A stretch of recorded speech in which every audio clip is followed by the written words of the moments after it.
इस सेशन का जो हमारा टॉपिक है वो एक्सेल है।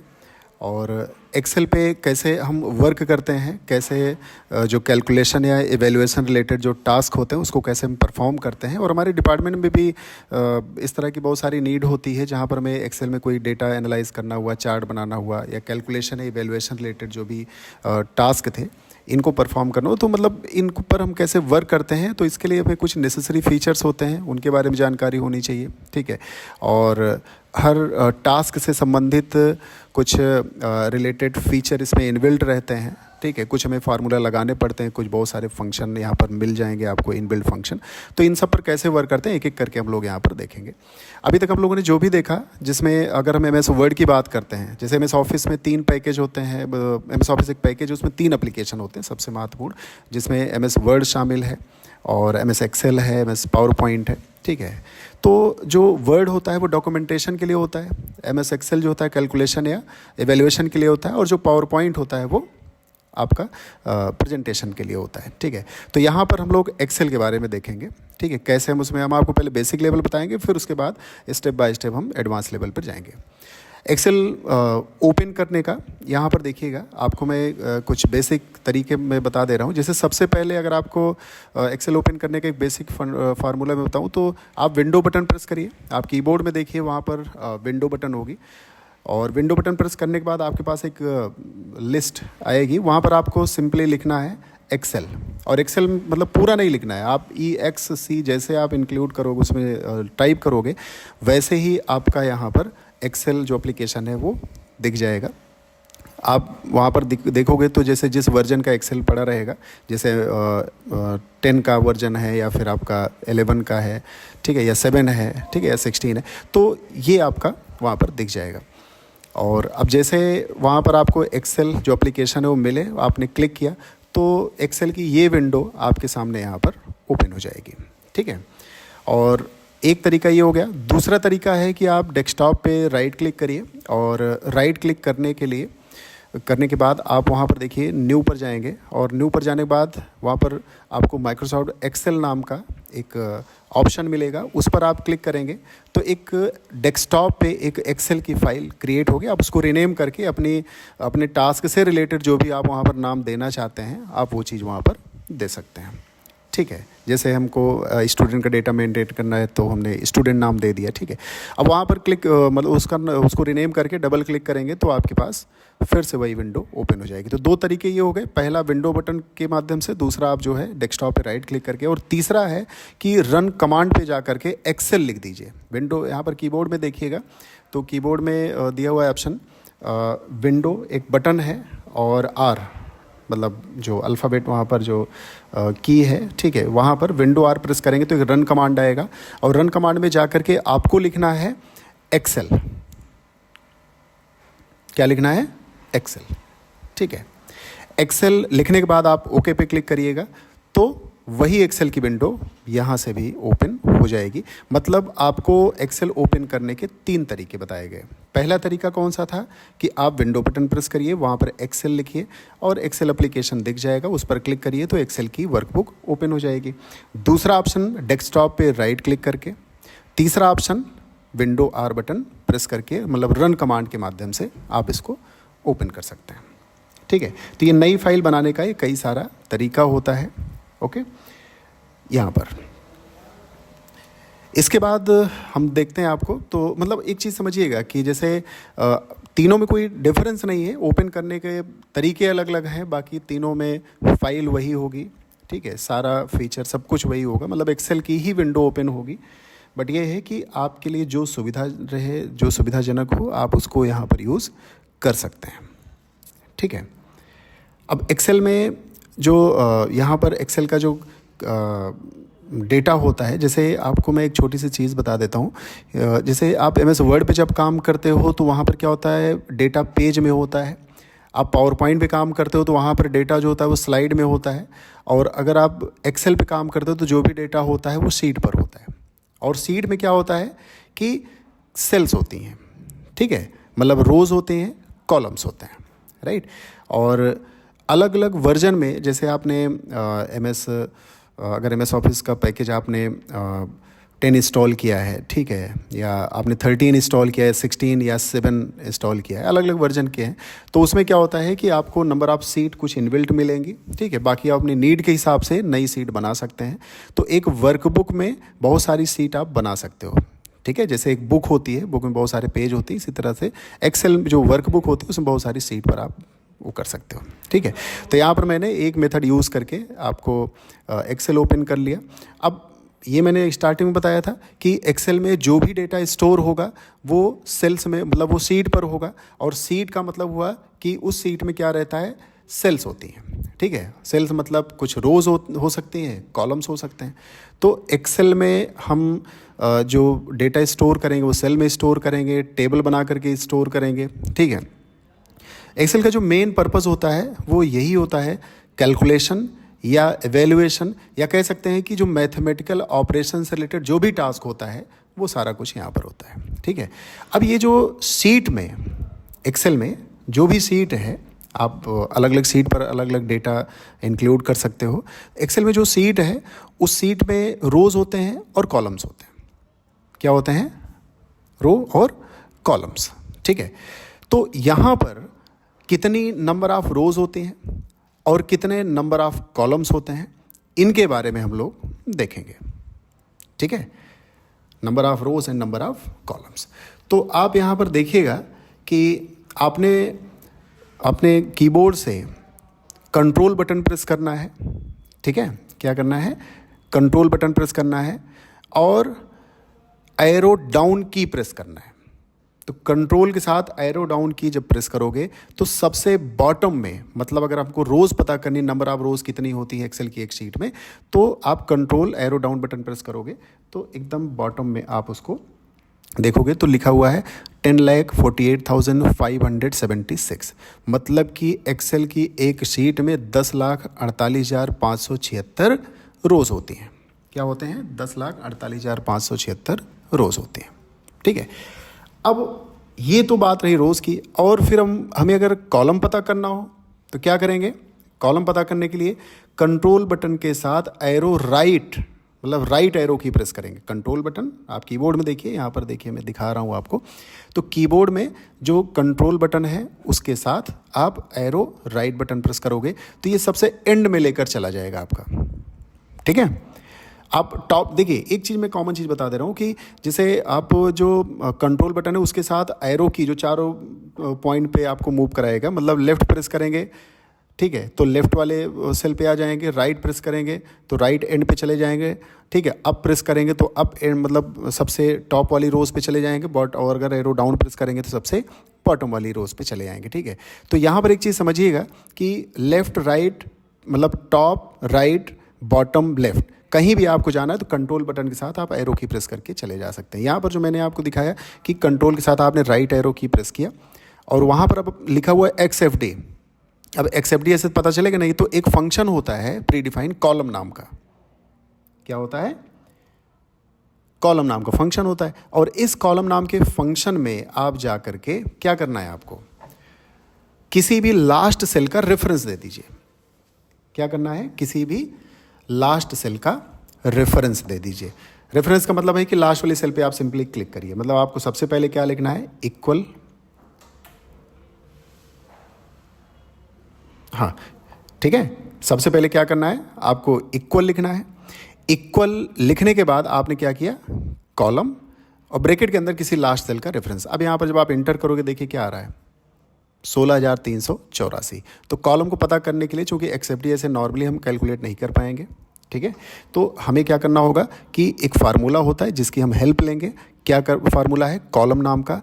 अगर हमें किसी कॉलम की मतलब उसमें करंट पोजीशन पता करनी है, ठीक है, तो हमें या ये पता करना है हमें हम किस मतलब इस समय किस नंबर के कॉलम पे मौजूद हैं, तो आप क्या करिए, उस पर कर्सर रखिए, वहाँ पर इक्वल लिखिए, कॉलम लिखिए, ब्रैकेट के अंदर किसी मतलब उसी में एक सेल का रेफरेंस दे दीजिए, उस कॉलम के एक सेल का रेफरेंस दे दीजिए और आपका डेटा वहाँ पर शो हो जाएगा, ठीक है।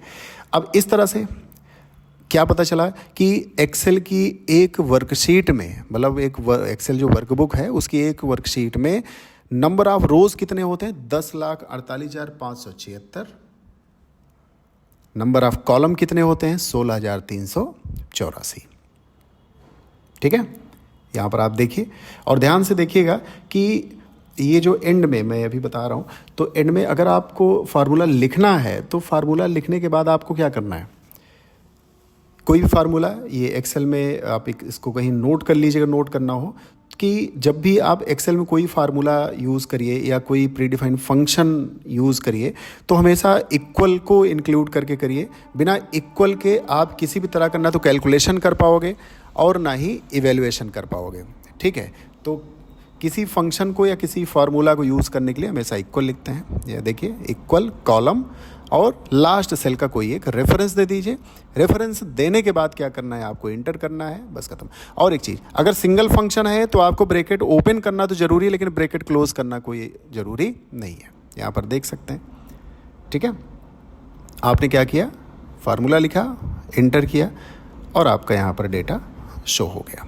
ठीक है, तो एक्सेल में इस तरह से आप किसी भी शीट के number of rose and number of column पता कर सकते हैं, या पर्टिकुलर किसी सेल की पोजीशन पता करना हो तो वो भी पता कर सकते हैं कि किस रो के किस कॉलम पे है। आप डायरेक्ट फार्मूला यूज़ कर सकते हैं। ठीक है, क्योंकि देखिए अगर नॉर्मल है तब तो हम काउंट कर सकते हैं 10, 20, 50 कॉलम में 100, 200 है। ठीक है, लेकिन जहाँ पर जब 1000 के ऊपर या लैख के ऊपर पहुँचता है तो फिर आप वहाँ पर रोज़ को या फिर कॉलम को आप कैलकुलेट नॉर्मली नहीं कर पाओगे बिना किसी प्री डिफाइंड मेथड के या फिर फार्मूला के। ठीक है, तो ये चीज़ आप ध्यान रखिएगा कि जब भी आप एक्सेल पे काम करें तो एक्सेल पे यहाँ पर जो एरो कीज़ का पर्पज़ होता है, ठीक है, वो क्या होता है ये ध्यान में रखना है आपको। कंट्रोल बटन के साथ आपको उसको चारों पॉइंट पे आप मतलब चारों शीट के चारों कॉर्नर पे आप मूव कर सकते हैं, टॉप पे, राइट पे, बॉटम पे और लेफ़्ट पे। ठीक है, अब एक्सेल में बहुत सारे टास्क होते हैं, इसको मैं यहाँ से वापस ले चलता हूँ। ठीक है, आप यहाँ पर देखिए पहले वाले पोजीशन पे आ गए, टॉप पे आ गए। ठीक है, कहीं भी मूव करा सकते हैं, ये आप करिएगा। अभी जब लैब में चलेंगे तो हम इन सारे टॉपिक को क्या करेंगे, इंक्लूड करेंगे और प्रैक्टिकल ज़रूर करिएगा। ठीक है, अब देखिए जैसे कुछ और मैं यहाँ पर दिखा रहा हूँ, जैसे अगर हमें किसी चीज़ की टेबल जनरेट करनी हो तो टेबल जनरेट करना हो या फिर हमें सम करना हो। ठीक है, तो टेबल जनरेट करने के लिए आपको शुरू के 2 नंबर आपको बताने पड़ते हैं। 2 नंबर का मतलब हुआ जैसे हमें अगर 2 की टेबल चाहिए तो क्या करना पड़ेगा, 2, फिर उसके बाद 4, फिर दोनों को क्या करेंगे, हम क्लिक करेंगे और क्लिक करके दोनों को सेलेक्ट करेंगे। सेलेक्ट करके बॉटम राइट कॉर्नर पे देखिएगा, सेलेक्ट करने के बाद यहाँ पर जो बॉटम राइट कॉर्नर है उस पर हम क्लिक करके उसको ड्रैग कर देंगे। ठीक है, तो इस तरह से हमारा ये जो डेटा है ये पूरा का पूरा यहाँ पर जितने मतलब जो टेबल 2 की टेबल है तो 20 तक जानी चाहिए, तो ये हमें पता होना चाहिए कि हमें 20 पे उसको ब्रेक करना है। ठीक है, यहाँ पर देखिए हमने 2 वर्ड सेलेक्ट किया।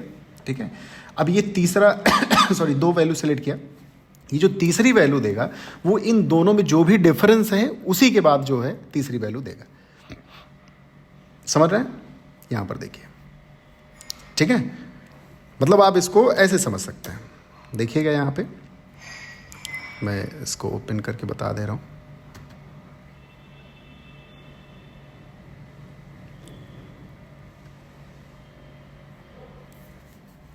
ठीक है, इस तरह से ये देखिए हमने ड्रैग कर दिया और ये डेटा आपका आ गया। तो आप जैसे नंबर में और साथ ही साथ जैसे मंथ के नेम को ना, जैसे हमको ये है कि हमको पूरा 12 मंथ का नाम डिस्प्ले करवाना, उसका शॉर्टकट भी डिस्प्ले करवा सकते हैं, उसका फुल नेम भी डिस्प्ले करवा सकते हैं। तो शॉर्टकट में क्या है कि जैसे आपका मतलब जनवरी का है तो जैन आना चाहिए। ठीक है, फरवरी का है तो फेब आना चाहिए।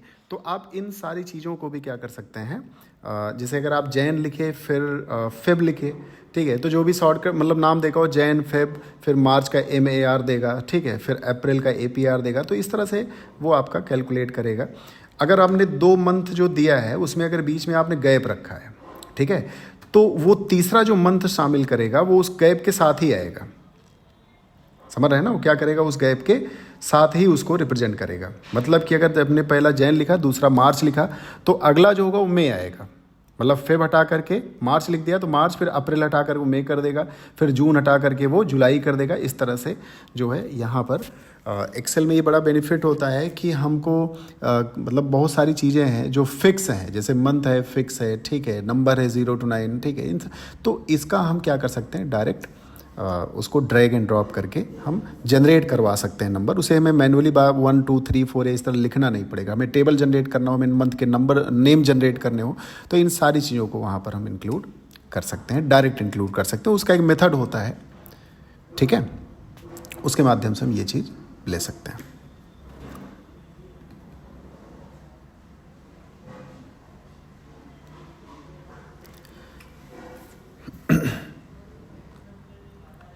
अब यहाँ पर देखिए, मैं इसका एक छोटा सा एग्जांपल और दे दे रहा हूँ। जैसे मुझे कोई जैसे एक टेबल बनानी है, उस टेबल में कुछ बच्चों का डिटेल है।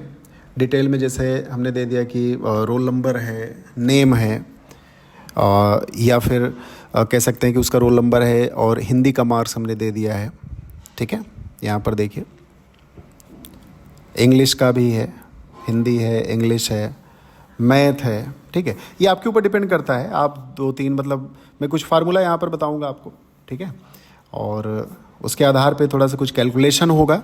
तो एक टेबल में कैसे बेसिक हम कैलकुलेट करते हैं वो चीज़ मैं यहाँ पर आपको दिखा रहा हूँ। तो एक टेबल है जिसमें हमने रोल नंबर दे दिया, मार्क्स 1 दे दिया, मार्क्स 2 दे दिया, ठीक है। अब लास्ट में हमको रिजल्ट उसका शो करना है, ठीक है।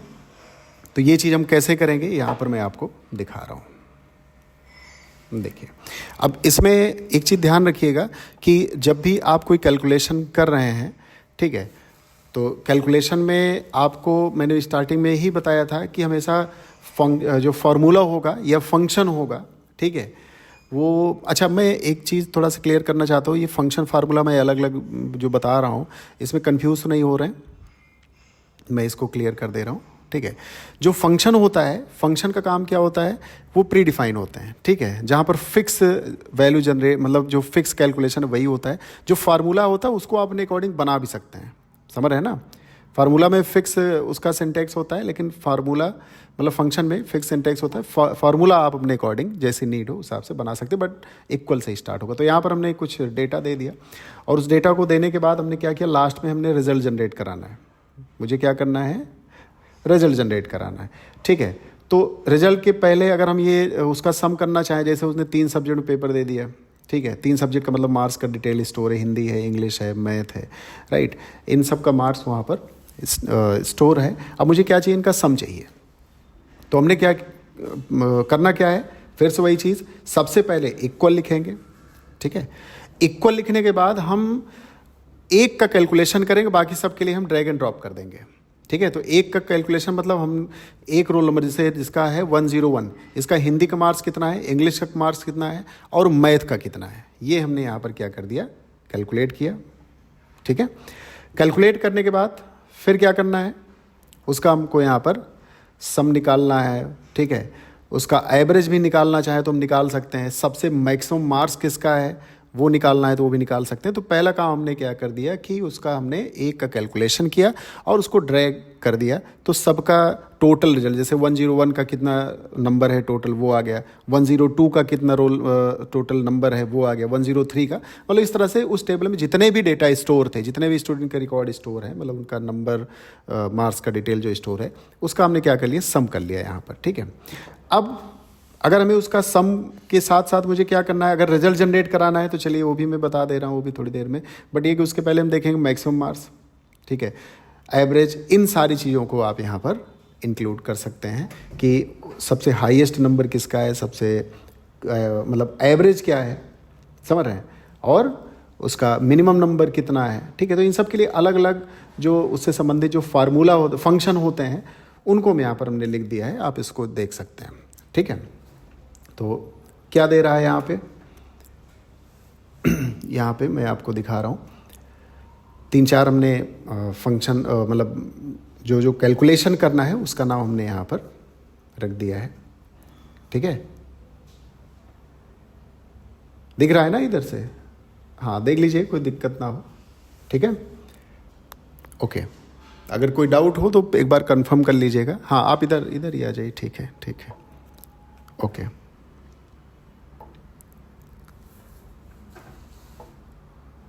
हाँ ओके। तो इसके बाद क्या है कि आप जो है यहाँ पर जो भी हमने कैलकुलेशन के लिए जो रिलेटेड टास्क हमने यहाँ पर लिखा है कि हमको एवरेज चाहिए और हमें मैक्सिमम मार्क्स चाहिए, मिनिमम मार्क्स चाहिए, इन सारी चीज़ों को एक एक करके हम लोग यहाँ पर क्या करेंगे, कैलकुलेट करेंगे। तरीका वही होगा, इक्वल, देन फंक्शन का name, then value, then enter. ठीक है, ये स्टेप आप दिमाग में रख लीजिए, इसी स्टेप के हिसाब से ही आपको काम करने हैं। ठीक है, क्या लिखा हमने, इक्वल लिखा। ठीक है, यहाँ पर इसको मैं एक बार फिर से बता दे रहा हूँ, देख लीजिएगा।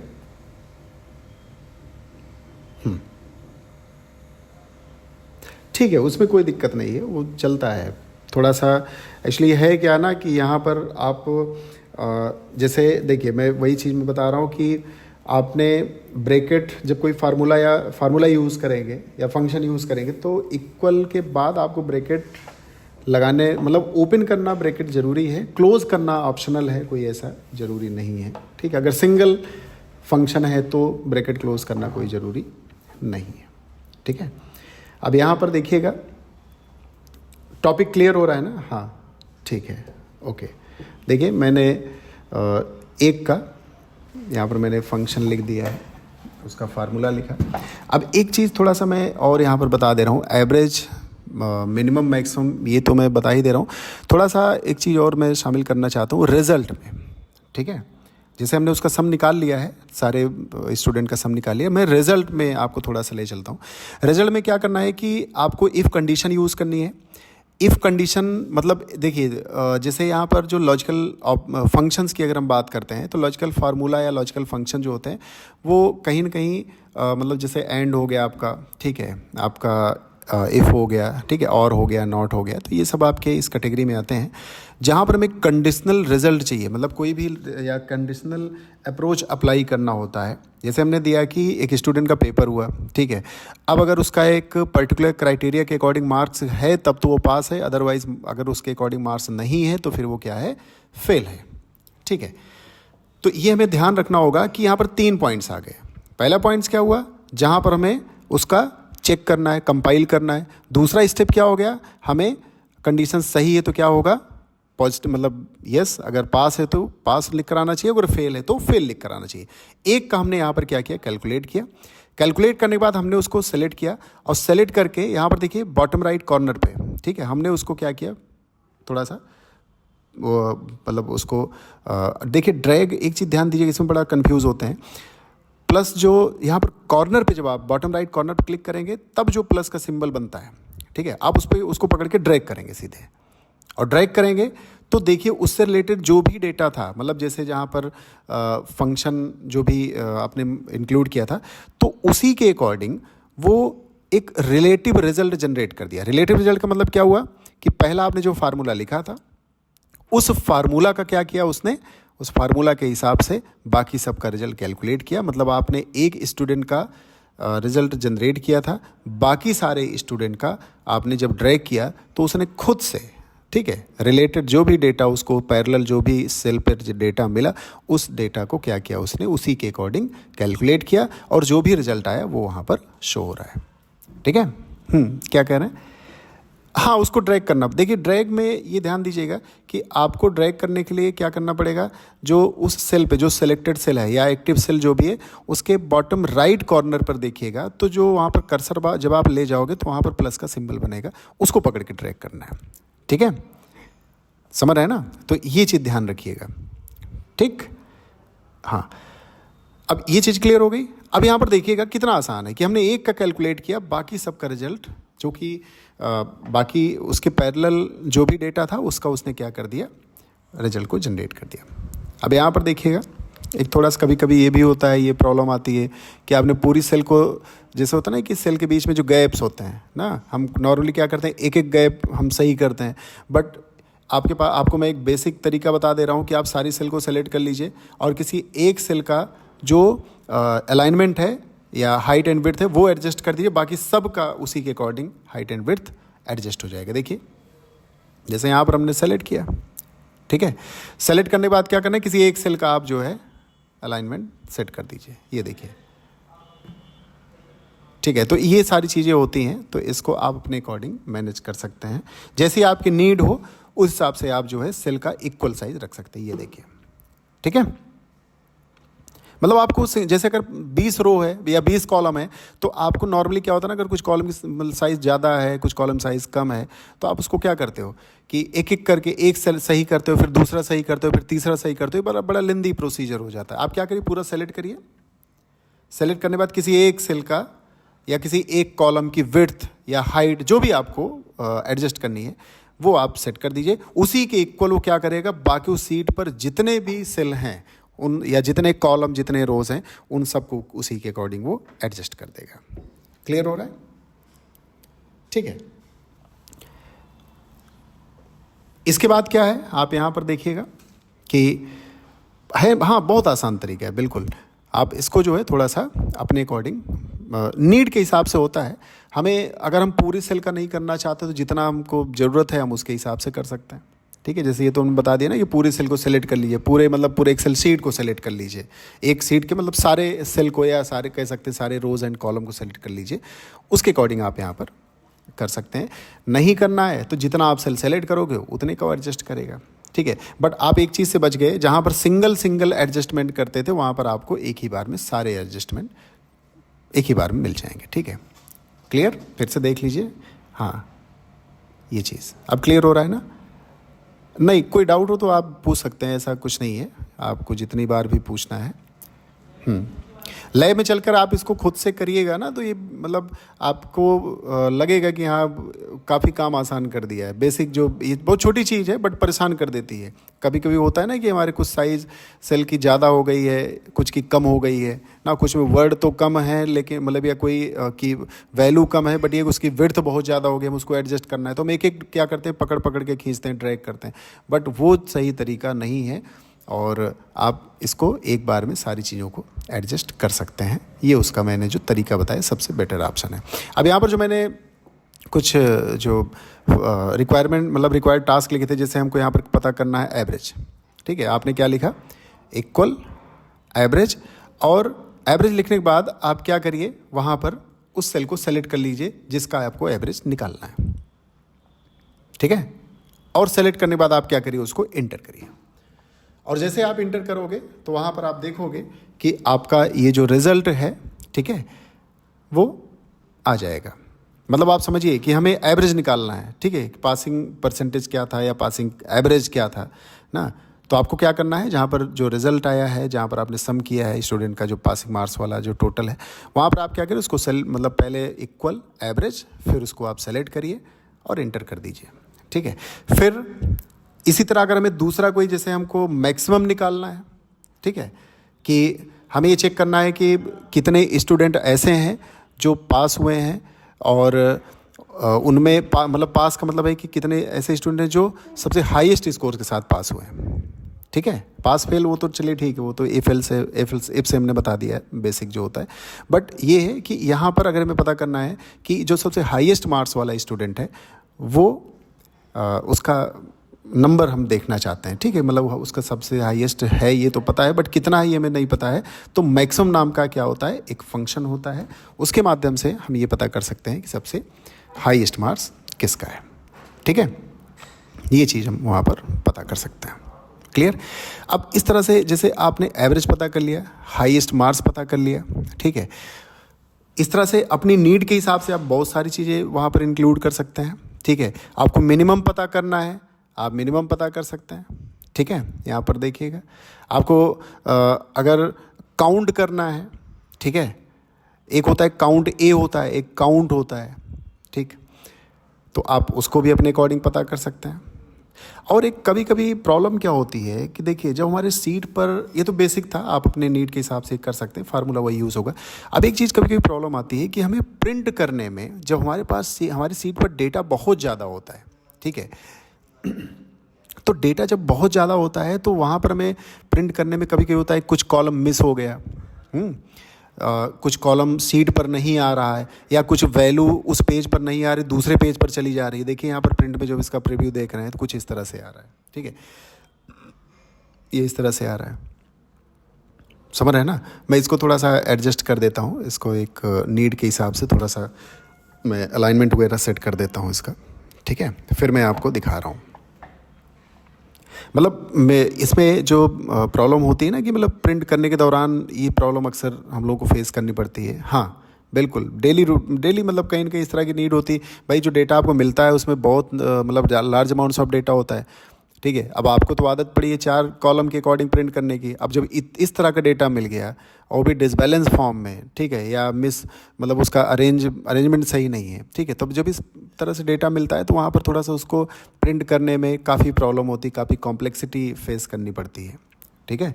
तो इस चीज़ को आपको मतलब अपने अकॉर्डिंग कैसे आप उसको जैसी नीड हो हिसाब से कैसे एडजस्ट करेंगे ना, ताकि प्रिंट में जो आउटपुट आए उसका वो सही तरीके से आए, उसमें प्रॉब्लम ना हो। ऐसा ना हो कि कॉलम मतलब कुछ कॉलम दूसरे पेज पर चले गए, या फिर आधी वैल्यू इस पेज पर है आधी वैल्यू उस पेज पर है ना। मतलब एक होता है ना कि उसका जो अलाइनमेंट है, जो उसका एडजस्टमेंट है वो सही तरीके से नहीं हुआ है।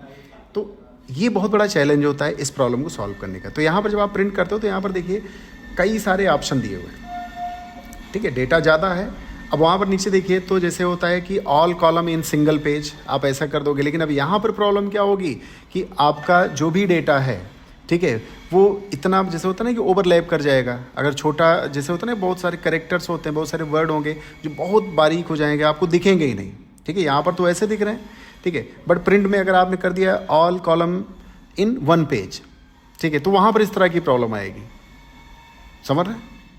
तो आप उसको कैसे एडजस्ट करेंगे, ये चीज़ आपको वहाँ पर समझना है। क्लियर है, ठीक।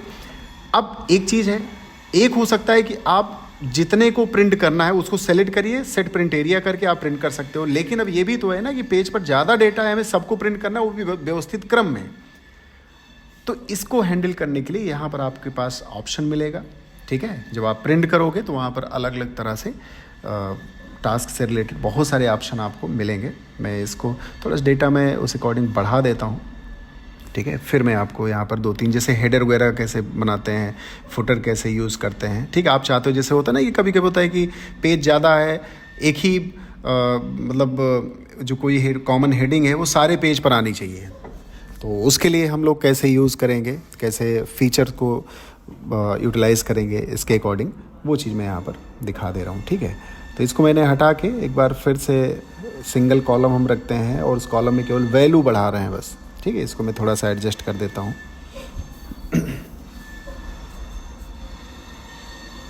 ठीक है। यहाँ पर देखिएगा कॉलम हमने मतलब एक कॉलम एक ही वो रखा है, उसी को मैं कॉपी पेस्ट कर दे रहा हूँ। बाकी आपको जब डेटा मिलेगा तो आपका अपना जो डेटा होगा वो इसी के अकॉर्डिंग होगा, मतलब कि जो कॉन्सेप्ट है वो यही होगा, बाकी वैल्यू तो उस डेटा की अलग होगी। मैं यहाँ पर एक उसको समझाने के लिए, क्लियर करने के लिए मैं एक एग्जांपल ले रहा हूँ, ठीक है। यहाँ पर हमने कुछ डेटा बना दिया,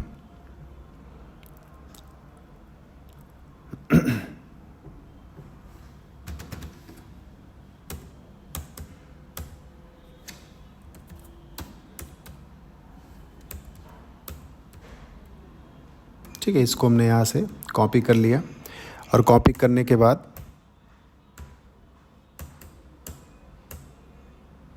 ठीक है, तो कॉलम हमने ऊपर ही रखा है सिर्फ टॉप पे, ठीक है।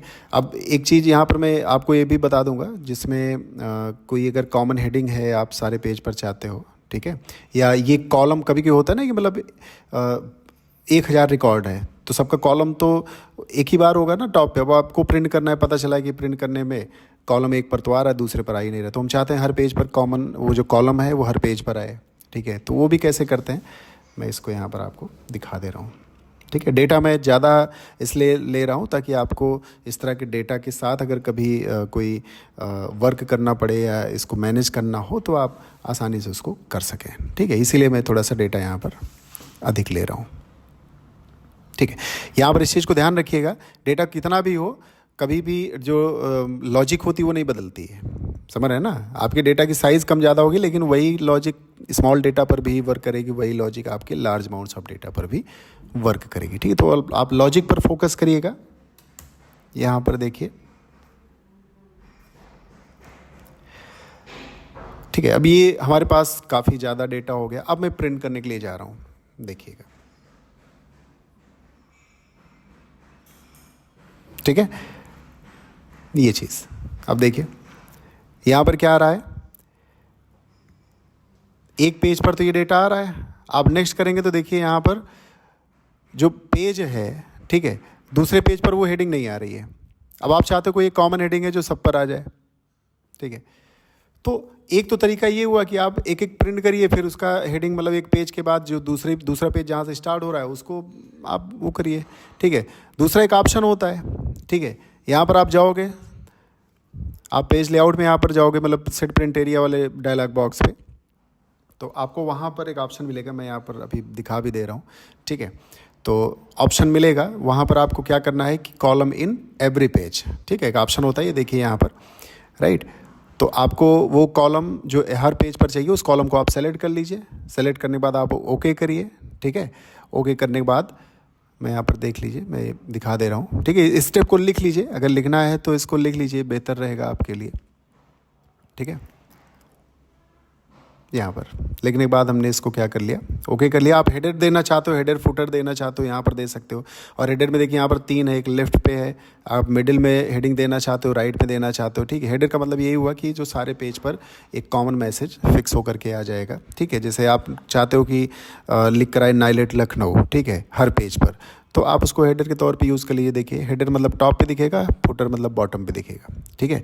तो हेडर में भी 3 वहाँ पर सेक्शन दिया हुआ है, लेफ्ट में हेडर में लेफ्ट साइड में चाहिए, मिडिल में चाहिए या फिर राइट साइड में चाहिए, तो ये आपको डिसाइड करना पड़ेगा, ठीक है। या जैसी नीड होगी, नॉर्मली अगर हम लोग मिड में चाहते हैं तो मिड में भी वो चीज़ कर सकते हैं, ठीक है। मिड में ही मतलब रिक्वायर्ड होती है, बट आपकी नीड पर डिपेंड करता है, आप पेज के टॉप राइट में चाहते हो, टॉप मिड में चाहते हो या फिर टॉप बट उस पर लेफ़्ट में चाहते हो, ठीक है। ये आपके ऊपर डिपेंड करता है। यहाँ पर हमने तीनों पर अगर हेडिंग दे दिया, कुछ ना कुछ अगर कोई वर्ड, कोई जो रिलेटेड टास्क से संबंधित जो शब्द थे अगर हमने यहाँ पर शामिल कर दिया, तो वो प्रिंट करते समय वो हर पेज पर वो चीज़ दिखेगा, ठीक है। यहाँ पर मैं कुछ हेडिंग डाल दे रहा हूँ,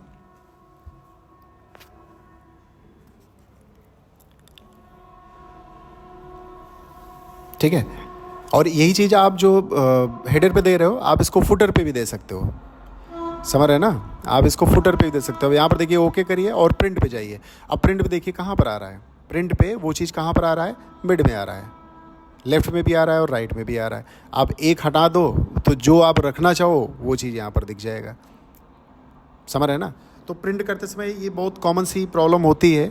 मतलब आपको 2 चीज़ समझना है, एक तो अगर हम चाहते हैं हर पेज पर ये कॉलम की जो हेडिंग है वो फिक्स रहे, समझ रहे हैं ना, सॉरी कॉलम की हेडिंग नहीं, मतलब आप ये चाहते हो कि जैसे जो कॉलम का नाम है वो सारे पेज पर आए, मतलब एक पेज पर कॉलम नेम उसकी वैल्यू, फिर दूसरे पेज पर फिर से वही कॉलम का नेम फिर उसकी वैल्यू। एक तो ये तरीका। दूसरा, अगर कोई फिक्स हेडिंग सारे पेज पर रखना चाहते हो तो उसके लिए आप हेडर का यूज़ कर सकते हो या फुटर का यूज़ कर सकते हो। और हेडर में भी ये आपको बताना पड़ेगा, मतलब आप अपने अकॉर्डिंग कर सकते हो कि सेक्शन उसका कौन सा रखना चाहते हो, लेफ्ट में, मिड में या राइट में, ठीक है।